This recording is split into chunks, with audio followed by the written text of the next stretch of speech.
Chronicles of Ardenthal.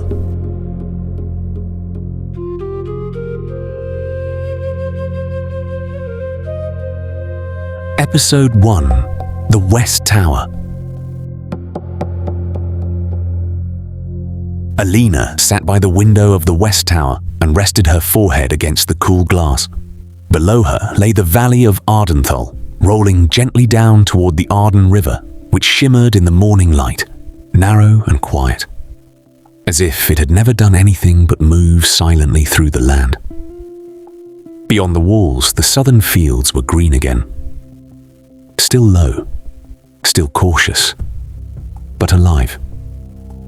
The wind moved through the stalks, and for one brief moment, one might have believed that the last 2 years had been nothing more than a bad dream from which the valley was finally waking. But Alina knew better. For 2 years, Ardenthal had had no harvest. Not a poor harvest, not too little grain, none at all. The wheat had rotted before it could ripen. The storehouses had remained empty. First, in a year the land somehow endured, then in a second year in which hardship began to change people. Rations were reduced, then halved, then counted again, as if hunger could be defeated by order. Names disappeared from lists, not because people had moved away, but because they were no longer alive. This year, something was growing again, and still there was no reason for joy inside the castle. Voices rose from the courtyard below. Not cheerful voices, not the noise of a market, not the singing of stable boys or the calls of traders. It was a murmur that slowly gathered weight until it sounded like distant thunder. Alina closed her eyes for a moment. She knew that sound. For weeks, it had hung over the walls like mist above the river. The door opened without a knock. Mara, one of the ladies of the court, stood in the doorway. Her hands were clasped so tightly that her knuckles had turned pale. "They are beginning," she said. Alina nodded. Mara did not need to say more. The lists had been ready for 3 days. Names from every village in the valley, from the southern fields, from the farms along the river, from the settlements near the western woods. Every man who could hold a spear, every man strong enough to carry a shield. Some were barely more than boys. Others were old enough to have sons whose names stood on those same lists. A contractual obligation, her father had called it. Alina hated those words. They sounded clean, almost reasonable, as if they could explain why men were being sent away when they had only just survived. She stepped back from the window and went to the door. Mara moved aside without another word.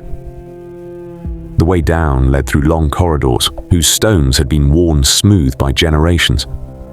That morning, Alina's footsteps sounded hollower than usual. Perhaps it was the courtyard waiting below. Perhaps it was her. She wore no heavy gown of ceremony and no crown. Her hair was loosely braided, the plait resting simply over her shoulder. Alina had never cared much for jewelry. Bright things seemed almost insulting in times like these.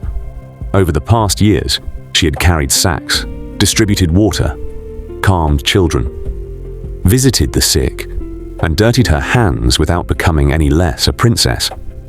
Some at court had frowned at that. Alina had learned that some people were easily offended when dignity did not look the way they expected it to. When she entered the courtyard, she stopped for a moment. The people stood close together. Men with crossed arms, young boys with faces far too serious, old men who had not been summoned and had come anyway, women with cloths wrapped around their heads, and children clinging to their skirts.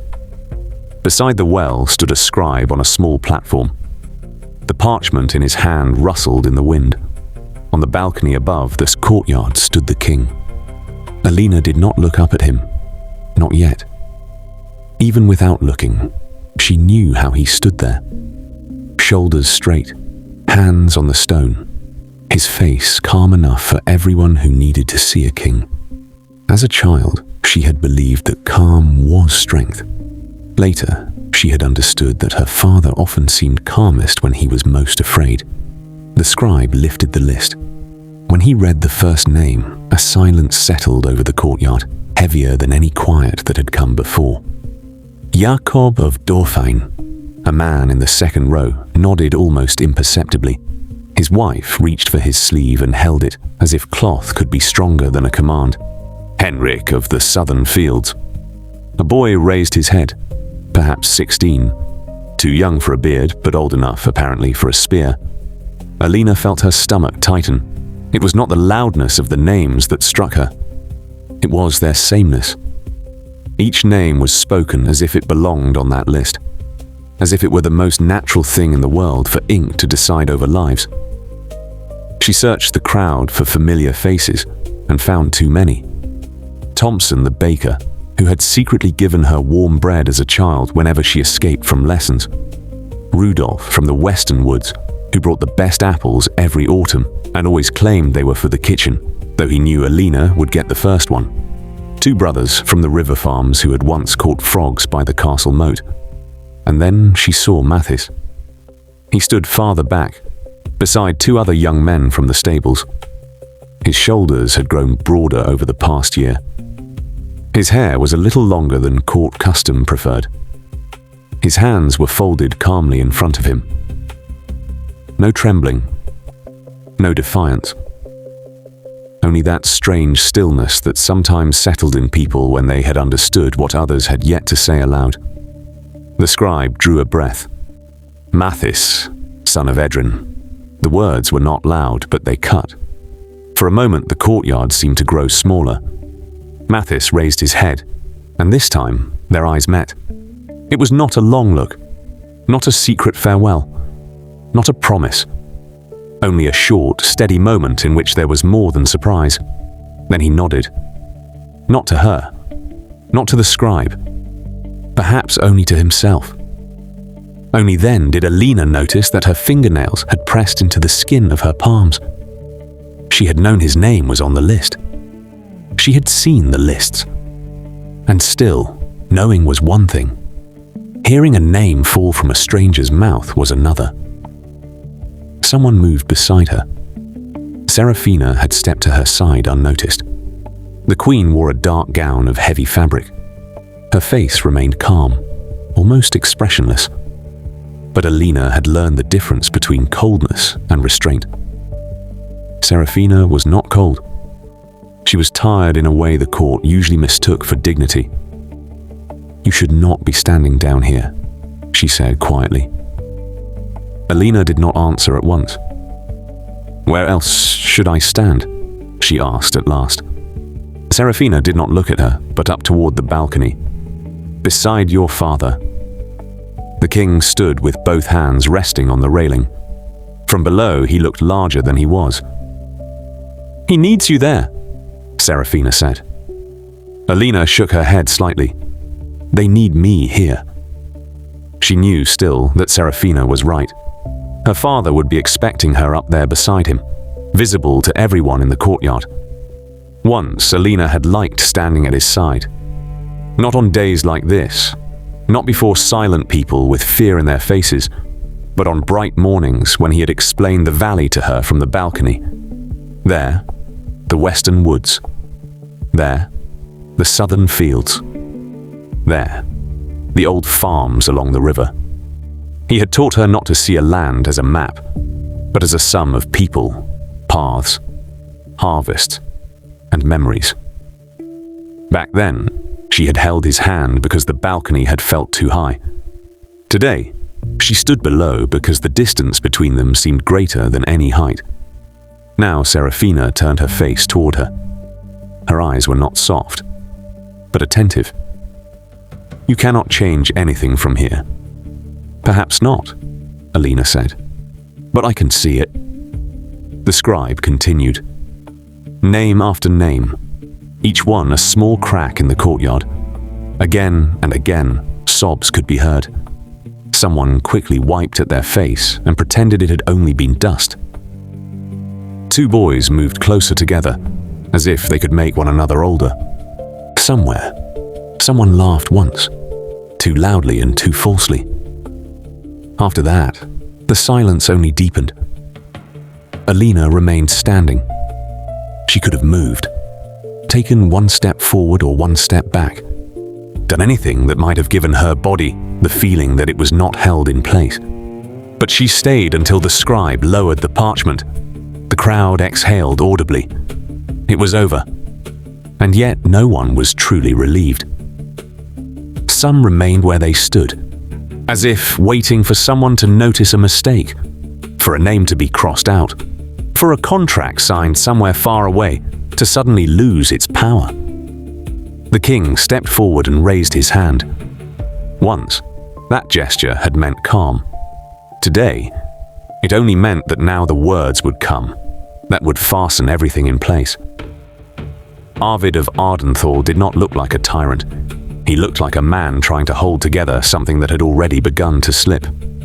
Weariness lay in his face, even though his posture remained upright. For one brief moment, he was not the king speaking over the courtyard. He was the man who had once woken Alina in the middle of the night because the first snow had fallen, and he had wanted to show her how quiet Ardenthal could be when even the guards stepped more softly. He was the man who had taught her to ride and had never laughed when she fell from her pony, but had only asked whether she now knew the ground well enough and wished to climb back up. She had loved him before she had learned to judge him. Perhaps that was why it hurt so much. "Ardenthal stands in debt," he said. His voice carried to the last row. "We do not stand in debt because we are weak. We stand in debt because we wanted to survive. And we did survive." A few heads lifted, not with pride, more with defiance.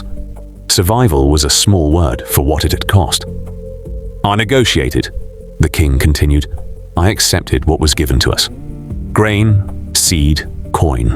I signed contracts I had to sign, and in those contracts is written what we must now provide. A contractual obligation." Again, those clean words, though this time he did not speak them. Alina felt Serafina's jaw tighten almost imperceptibly beside her. "The war in the east does not concern us," the king said. "Not in our hearts and not in our fields. But it concerns us on paper, and paper becomes blood when it is ignored." A murmur passed through the crowd, angrier this time, not only against him, against the entire principle that ink could send men away. The king raised his hand again. "I do not want war," he said. "None of us wants it. But we will fight it, because otherwise we lose what we have struggled to regain. We will fight it so these fields may remain green, so that tomorrow we still have fields to harvest."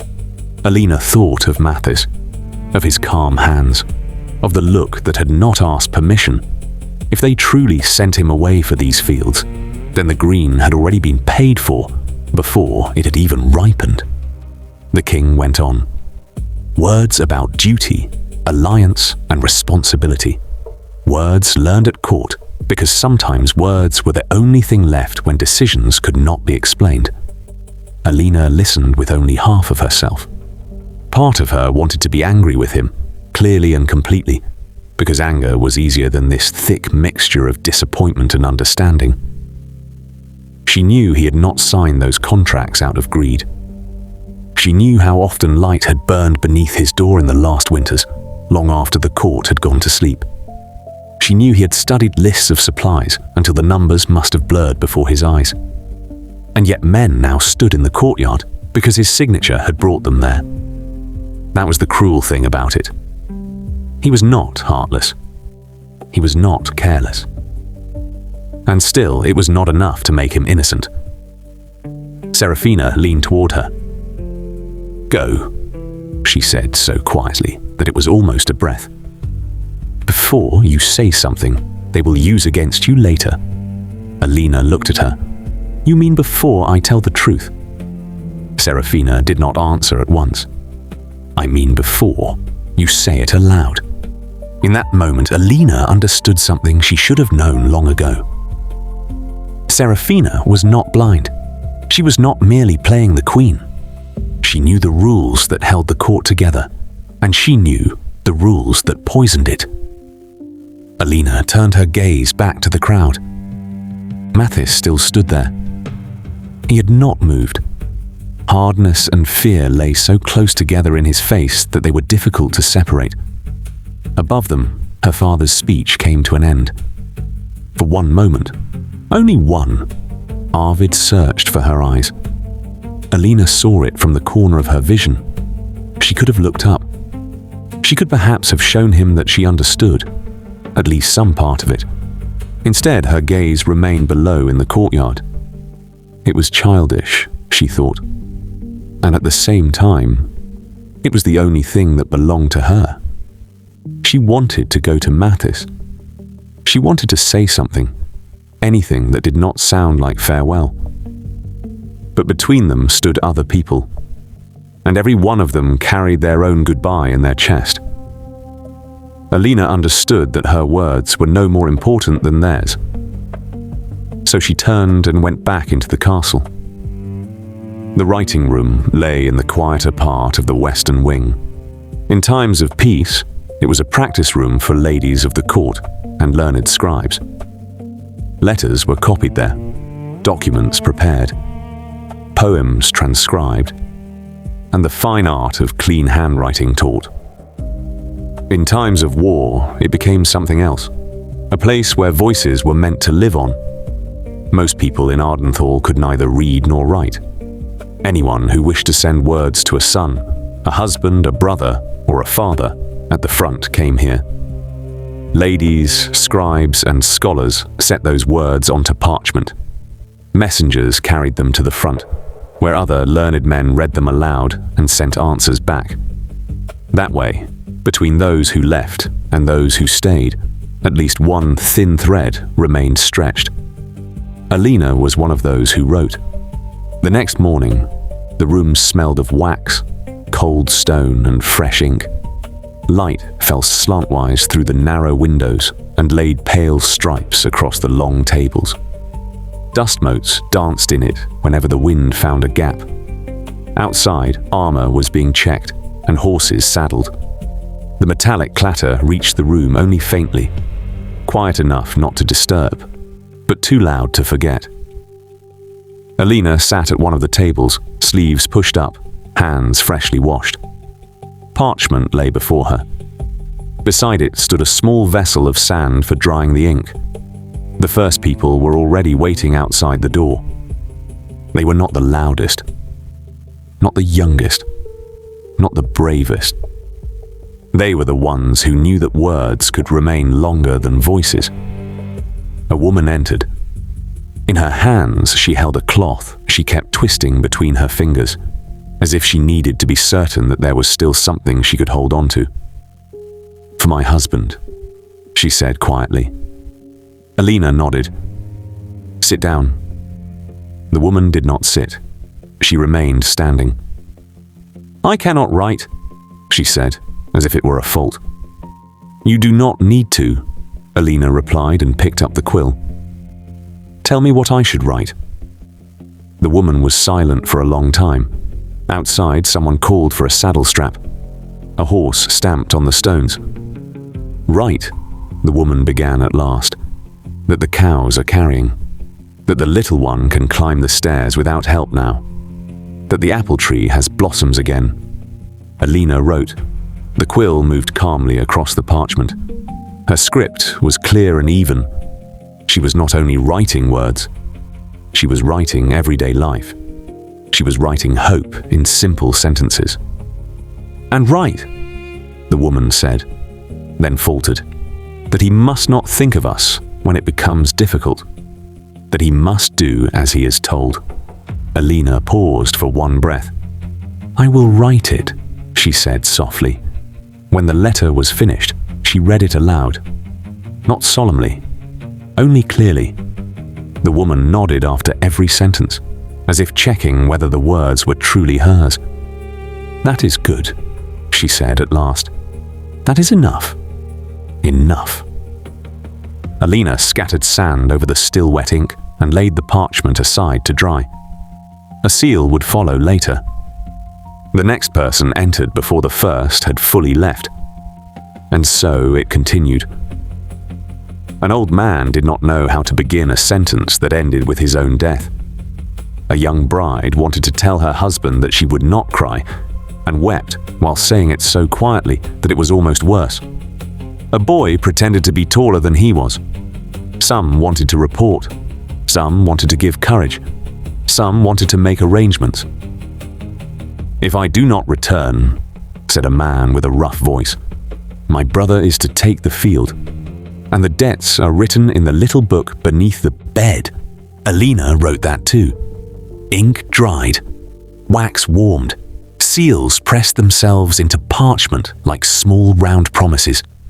By midday, the room had grown fuller. The voices outside the door had become louder. The departure was set for the following morning, but many wanted to leave their words today, as if by doing so, they could stay one step ahead of uncertainty. Alina had just dipped the quill into the ink again when the door opened and someone entered who did not speak at once. She did not look up. "For whom shall I write?" she asked, adjusting the blank sheet before her. No answer came. Only when she heard his breathing, a little too quick and too shallow, did she raise her eyes. Matthis stood before her table. His hands were folded in front of him, just as they had been on the day of the lists. "Your Highness," he said. The address was correct. The tone was too. That was what hurt. Alina did not put down the quill. "What shall I write?" she asked calmly. He did not look directly at her. His gaze remained on the parchment. "Nothing special," he said. "Only that I am well." "That will be hoped," she replied, her voice matter-of-fact. "Anything more?" A brief shadow crossed his face.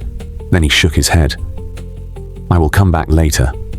He stepped aside and gave his place to another. Alina lowered her gaze to the sheet before her. Her hand remained steady. Only after she had finished the next letter and stood to fetch fresh ink did she see, from the corner of her eye, that Matthis now stood at one of the rear tables. Not with her, with another scribe. He spoke softly. Too softly for her to understand every word. Only fragments reached her. "Sealed. Only in case." Not before. Alina stood still one moment too long. Then she forced herself to move on. She refilled the inkwell, returned it to her place, and sat down again. At the rear table, parchment was folded. Wax dripped. A seal was pressed. She did not look. Only when the faint crack of cooling wax reached her did she raise her eyes briefly. Matthis was already standing. The sealed letter lay among the others. He said nothing more. And she did not ask. Outside, someone called for the men to gather for the evening roll call. For a moment, the writing room grew quieter.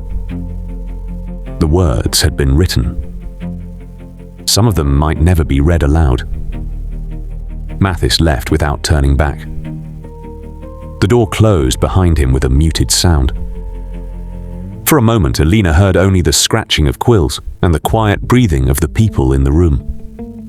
Then the woman sitting across from her continued speaking, as if nothing had happened. "Write also that I had the roof repaired," she said. "He must not worry when autumn comes." Alina nodded and wrote. That was her task here.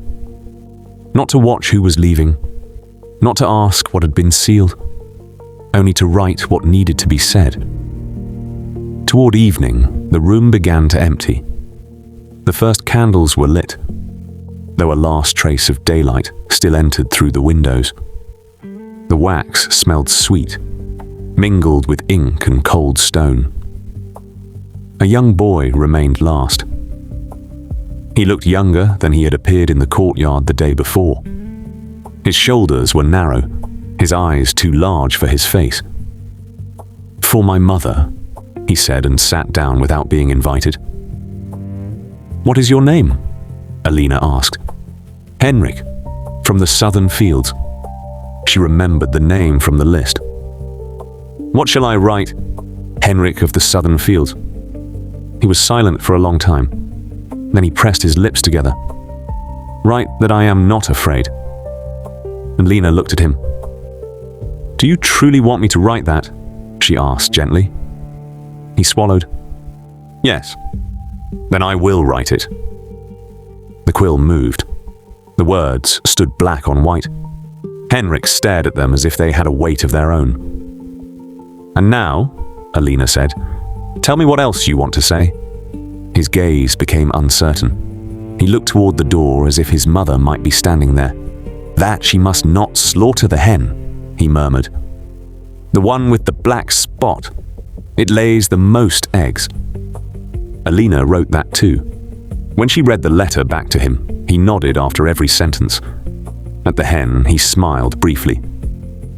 Then he stood and bowed clumsily.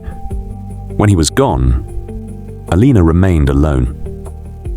The other scribes had already cleared their places. Only a stack of letters remained on the table, sorted by villages, by names, by seals.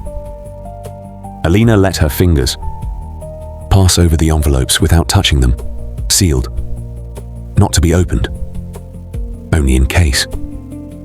She knew that Matthis' letter was among them. She did not know which one it was, and she did not want to know. Outside, the evening sounded different from usual. No bright voices, no laughter, only muted steps and the scraping of boots.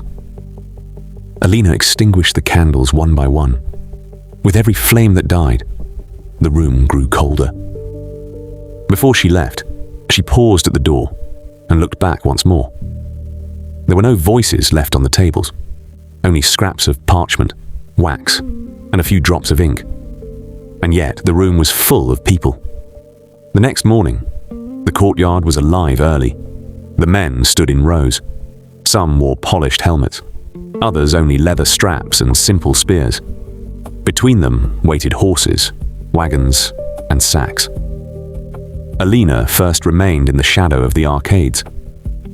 Serafina stood beside her, her dark gown fastened tightly, her hands calm before her. "You worked late yesterday," the queen said quietly. "Many wish to write," Alina answered, looking at the lines of men. "So I wrote." Serafina nodded. She asked no more. A murmur passed through the men as movement appeared near the gate. The king stepped forward. Arvid wore armor that made his shoulders seem broader than usual. He held his helmet beneath one arm. His bandaged hand, an old wound, rested firmly around the hilt of his sword. He did not stop before the men like a ruler standing above his subjects. He placed himself among them. The murmur died. "Ardenthal has given its word," he said. His voice was not loud but clear. "And we keep what we promise." As Alina saw him there, in armor among the men, she remembered another morning. She had been perhaps 12, too young to understand why he had looked so pale after an argument with the council, but old enough to know that something was wrong. He had taken her to the stables then, only to bring apples to the horses. No lesson, no explanation, no royal instruction. Only a father who did not want to decide anything for 1 hour. She had not seen him like that in years. No raised fist, no grand flourish. "We go not because we seek war," Arvid said. "We go because we carry responsibility. For our fields, for our homes, for those who remain." A few men nodded, others stared straight ahead. Arvid let his gaze move over them, and for a moment it seemed as if he saw each one. "We will return," he said at last. Not if, not perhaps. We will return. Alina knew that sentence was meant for the men. Still, it struck her as if he had spoken it to her alone. He had promised her many things before, that winter would pass, that the storehouses would fill again, that one day she would understand why a king sometimes made choices a father never wished to make. Not all promises had been broken, but some had grown smaller beneath their own weight. Then he stepped not out of the line, but into it. Alina did not search for Matthis at once. She forced herself to see the formation as a whole. Men from the southern fields, from the western woods, from the river. Only when movement passed through the lines and the first steps were taken did she find him. Not in the first row. Not at the back. Somewhere between. He did not lift his gaze, and she lowered hers. No farewell wave. No hidden sign. Only the sound of boots on stone. Serafina's arm brushed Alina's almost imperceptibly. Not a gesture for other eyes. Only a brief pressure, as if to say, "Stand." The gates opened slowly. The heavy wood moved with a groan. Everyone there knew how many would leave. No one knew how many would return. The column began to move. First the riders, then the foot soldiers. Last, the wagons. Dust rose. Horses snorted. Metal clinked. Alina remained standing until the last wagon had passed through the gate. Her father did not ride at the head, nor quite at the end. He rode where the men could see him. Just before the column vanished beneath the archway, he turned once more. This time, their eyes met. It was not the gaze of a king. No command, no speech, no posture for the court. Only a father looking at his daughter and unable to say anything, because everything that might have been said had come too late. Alina did not raise her hand. She did not bow. She only looked at him until the gate swallowed him. Then it was quieter than before. Beside her, Serafina said, "Now, the waiting begins." Alina did not answer. She thought of the faint crack of wax at the rear table, of a letter whose contents she did not know, of words meant to be read only if someone did not return. Serafina remained beside her a moment longer. She looked at the closed gate, as if it comforted her that at least the wood was back in its place. "Waiting is harder than acting," she said at last. Alina continued to look straight ahead. Acting is more visible and more dangerous. Not always. A brief gust of wind moved through the courtyard and carried away the last trace of horse smell. Cold stone remained. Serafina let her gaze pass over the empty rows. "You held many words yesterday. They were their words, and yet they passed through your hand." Alina was silent. The queen stepped half a pace closer. Her voice remained low, not intimate, but stripped of ceremony. Words can hold, but they can also cut. Be careful what you give them. Alina turned her head. "I only give them shape." "Shape is power," Serafina said. There was no accusation between them, only fact. Across the courtyard, ladies of the court had begun collecting what had been left behind. A forgotten strap, a strip of cloth, a small bag of oats, small remnants of a great departure. "The council will demand patience," Serafina said. "They will say we must not rush into anything." "And what will you say?" Alina asked. Serafina studied her a moment longer than necessary. "That patience is no substitute for resolve." It was not an answer meant to be spoken loudly. Alina nodded, almost imperceptibly. From far away, hooves sounded once more, weaker now, nearly swallowed by the valley. Then nothing. "Come," Serafina said. "There will be work." Alina remained behind for one breath. She looked at the gate, at the dark wood that had closed like a book. Words had been written. She could not take them back. She could not hasten them. But she could decide what would happen to the next ones. Then she turned away and walked beside her stepmother back into the castle. High above, in the west tower, the morning light had just begun to make the dust visible in the air. And somewhere, between parchment and wax, waited a letter whose contents she did not know.